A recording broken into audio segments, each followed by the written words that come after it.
Kelly Jane Torrance writes excellent stuff in the New York Post and gives so much of her time to talk to us about not only what she writes, but a wider perspective on what's happening in the United States. And yet again, illegal immigration is where we talk tonight. Lovely to see you, mate. 12,000 Haitians that we know were in the country under the bridge in Texas. Well, now they've found a way to fan them out across the country. Paul, the number has actually gone up since Mayorkas, the Secretary of Homeland Security, Alejandro Mayorkas. Well, first he said it was 10,000 to 12,000. Now he's admitted it's 13,000. Wow. He knows exactly how many. He just does not want to say. And before admitting this, finally, on the weekend, he was stonewalled for days. He had lawmakers in both houses of Congress, both the House of Representatives and the Senate, demanding to know how many of the 1.5 million illegal immigrants that have been apprehended this year were let into the country and released. And he claimed he didn't know. One day saying that he'd been asked the day before, but didn't have it the next day because he'd worked an 18-hour day the day before. I mean, it's just hilarious how he's trying to spin and stonewall, but it's not working. And we finally know at least a ballpark estimate, 13,000 just of the Haitians who, of course, you saw those scenes huddling under the border in Del Rio, Texas, just scenes of squalor and misery. And of course, they're there because Biden has thrown open the door.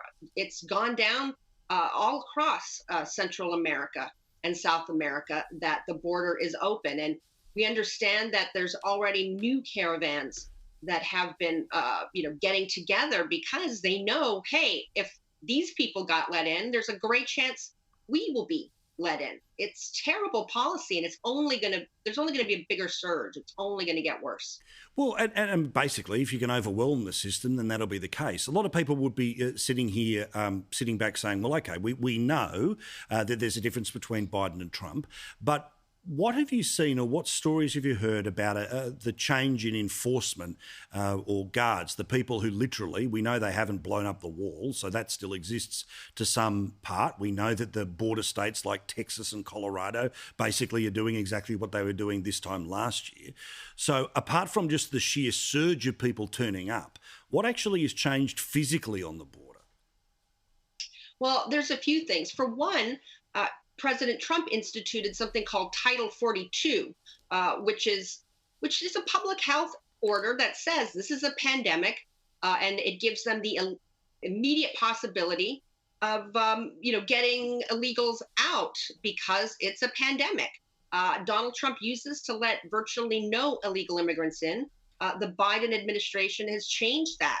They are now letting people in and not using that very much. I think a few thousand have been sent back to Haiti, but that's a much smaller number than that 12,000. And then, of course, you also have the fact that President Biden, on his first day in office, ordered a deportation moratorium. And it's just, I don't even know how these people say this with a straight face, but, both the Mayorkas and White House Press Secretary Jen Psaki were saying last week, no, the border is closed. And if you come to this country illegally, you'll be sent back. Well, that's obviously not true when he's put a moratorium on deportations. So we're hearing that Border Patrol agents are being told to stand down. And of course, you had those Border Patrol agents seen last week on horseback trying to stem the tide of immigrants. And for doing their job, they were insulted by President Biden and the rest of his staff. They claimed that they were using whips. They were not. The photographer who took the shot said they were reins of the horses and they never used them on the immigrants. So It's just, there's so much happening. And it's really a perfect storm for inviting thousands of illegal immigrants to come into this country. And again, it's a pandemic. And Mayorkas said yesterday that about 20% of the Haitians at the border are ill. He did not say with what illness, but you can guess. Yeah, I'm not imagining too many headaches. All right, Kelly Jane, thanks very much, mate. We'll talk to you again very soon.